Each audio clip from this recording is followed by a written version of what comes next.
lam này là 11:59 tare akhoi jik chak chari new year la ani adu so dum chak cha gani 12 tare kem che sai te adum ai so i wena dum lei mayam so mayam wena dum lei biyo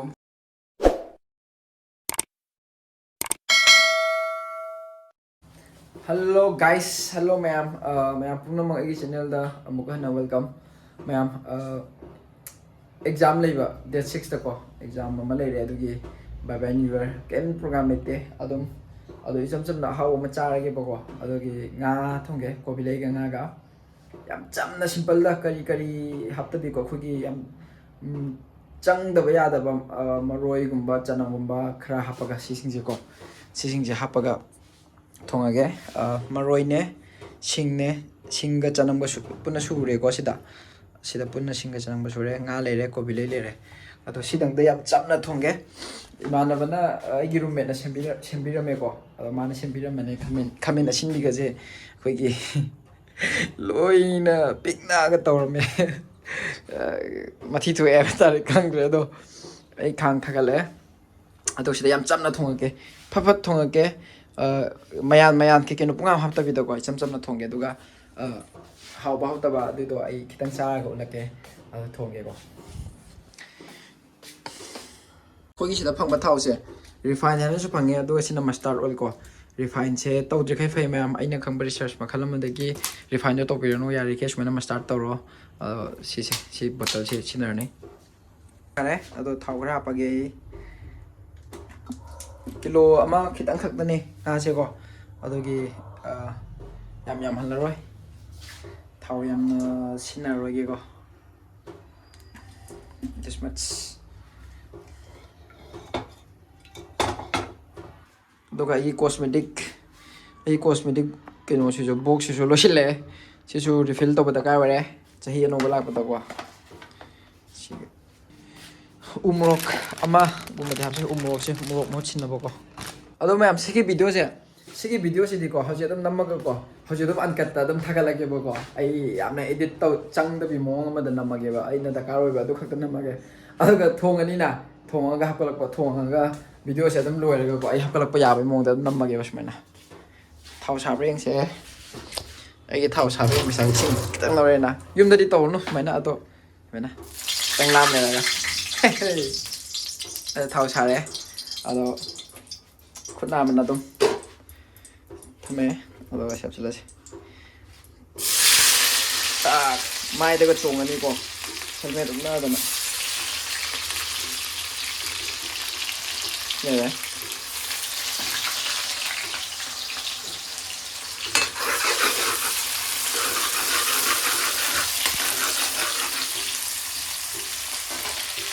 Mai gumba lai da view ko smai na hapa matum na de ko mai khalai da ro aduga ikna low flame da mai na khra pathaba ngai woi na ko ngak mai tawraga sta tes pata mana khrap chin ge de ko tawraga pada khar cham thoga yes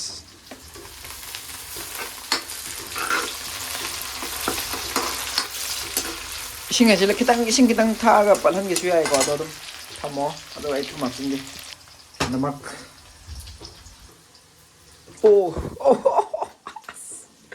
sorry guys ai sida thieng re ko sida tak thieng ba do khang ga ni tori je thum ama ngai nang pe yak bu din hen no din ngai te ha do ge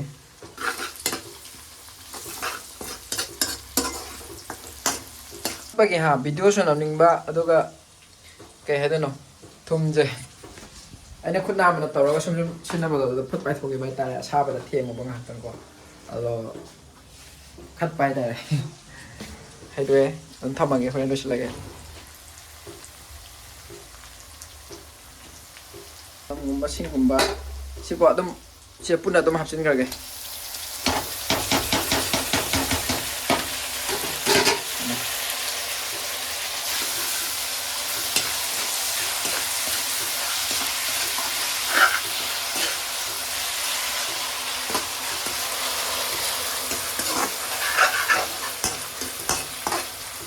post tawage ko ma'am ꯑꯗꯨꯒ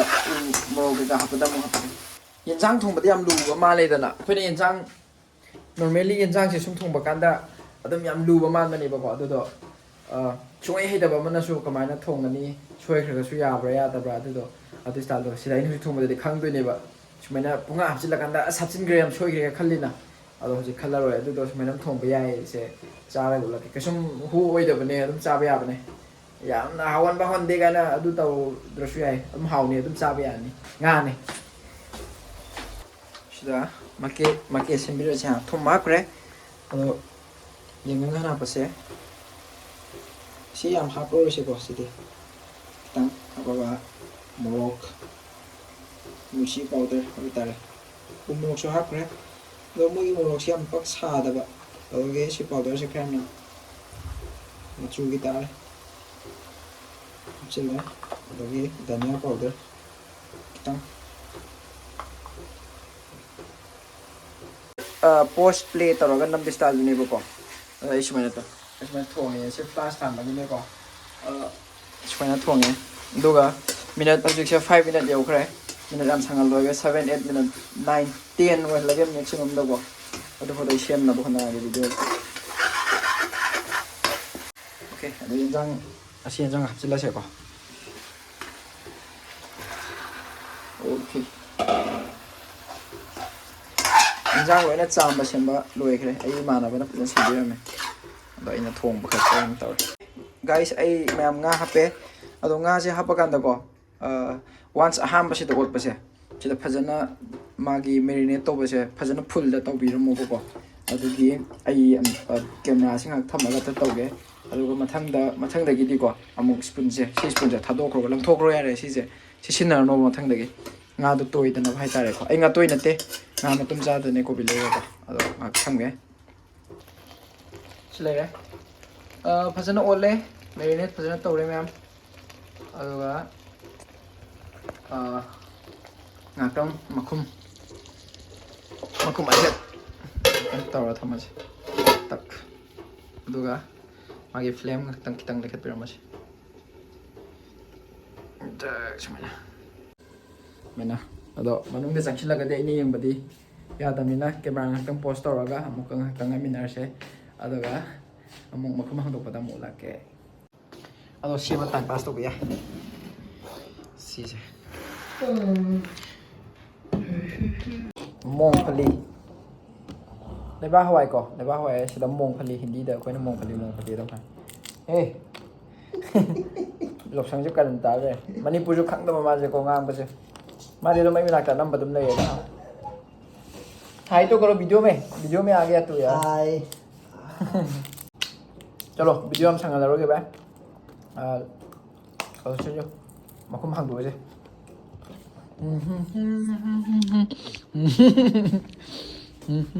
बदन पूरा खाने यार ini mकुम Hong दो पिस्ता जे dang dang dang nah tak selesai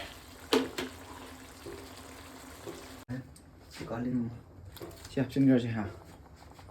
डालेगा फिर पानी भी डालेगा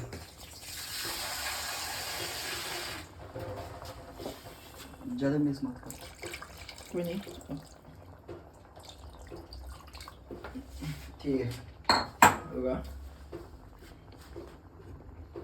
खरा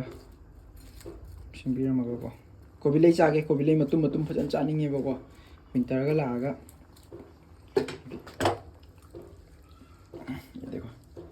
तमना निएगा ऐसे करके हाँ अगर गिर गया तो फिर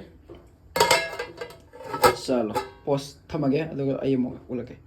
ओके सेकेंड टाइम पट हांदोगे को आई ngakang ngaire minute 2 3 ngaire aduga condition se ha chile machu se कहोने अगर लाइट कुंब फ्लैश लाइट पिसनबनेबको फ्लैश थालीबदो फोन की मसागे हाइतारे अदो वीडियो से गाइस मयाम को ममांग नाना थोंबगे हादे मचल सुना हापा खोला थोंबे आई ममांग की वीडियो दा ꯃꯌꯥꯝ ꯌꯥꯎꯔꯕꯅꯦꯕꯀꯣ ꯑꯩꯅ ꯏꯔꯣꯏ ꯊꯣꯡꯕꯒꯤ ꯑꯗꯒꯤ ꯀꯥꯡꯉꯥ ꯊꯣꯡꯕ ꯑꯗꯨꯝꯕ ꯃꯌꯥꯝ ꯌꯥꯎꯕꯅꯦ ꯃꯌꯥꯝ ꯚꯤꯗꯤꯑꯣ ꯃꯊꯛꯀꯤ ꯑꯩ ꯃꯊꯛꯀꯤ ꯁꯤ ꯕꯇꯟ ꯑꯥꯏ ꯕꯇꯟꯁꯤꯗ ꯍꯥꯞꯄꯝꯃꯒꯦ ꯑꯗꯣ ꯁꯤ ꯃꯊꯛꯀꯤ ꯑꯥꯏ ꯕꯇꯟꯁꯤ ꯅꯝꯃꯒ ꯃꯈꯥ ꯚꯤꯗꯤꯑꯣ ꯌꯦꯡꯉꯨ ꯅꯨꯡꯉꯥꯏꯔꯗꯤ ꯑꯗꯨꯝ ꯁꯕꯁꯀ꯭ꯔꯥꯏꯕꯁꯨ ꯇꯧꯁꯟꯕꯤꯔꯣ ꯃꯣꯏꯒꯤ ꯆꯦꯅꯦꯜꯗ ꯑꯗꯨꯒ ꯚꯤꯗꯤꯑꯣꯁꯨ ꯑꯗꯨꯝ ꯀꯃꯦꯟꯗ ꯑꯗꯨꯝ ꯅꯨꯡꯉꯥꯏꯇꯦ ꯑꯗꯨꯝ ꯍꯥꯏꯕꯤꯔꯝꯃꯣ ꯑꯗꯨꯒ ꯑꯩ ꯉꯁꯤꯒꯤ ꯊꯣꯡꯕ ꯁ꯭ꯇꯥꯏꯜꯁꯤꯗ ꯁꯨꯃꯥꯏꯅꯅꯦꯕꯀꯣ sorry this is good ꯈ꯭ꯋꯥꯏ ꯅꯨꯡꯉꯥꯏꯕꯁꯦ ꯁꯨꯃꯥꯏꯅ ꯇꯧꯕꯁꯦ ꯅꯨꯡꯉꯥꯏ है ना देखने में मजा आता है चावल ले चावल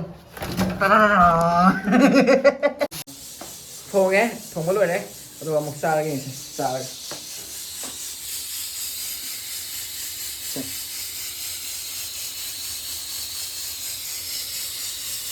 ꯁꯤꯗ ꯂꯧꯊꯣꯛꯑꯒ ꯆꯥꯔꯒꯦ ꯃꯅꯝꯁꯦꯀꯣ ꯆꯥꯅꯤꯡꯉꯤ ꯍꯥꯎꯕ ꯍꯥꯎꯇꯕ ꯆꯥꯔ ꯈꯪꯒꯅꯤ ꯑꯗꯨꯒ ꯍꯥꯏꯔꯛꯀꯦ कोके hi this guy at least test तो करो भाई कई चाबा होद्री दुगा आईडी यार नमक है प्यार नहीं है प्यार नहीं है नमक है प्यार नहीं है सही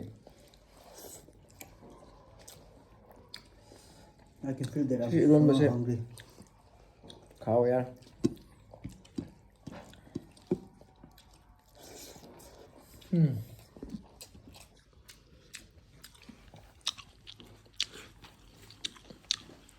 Hungry man is an angry man.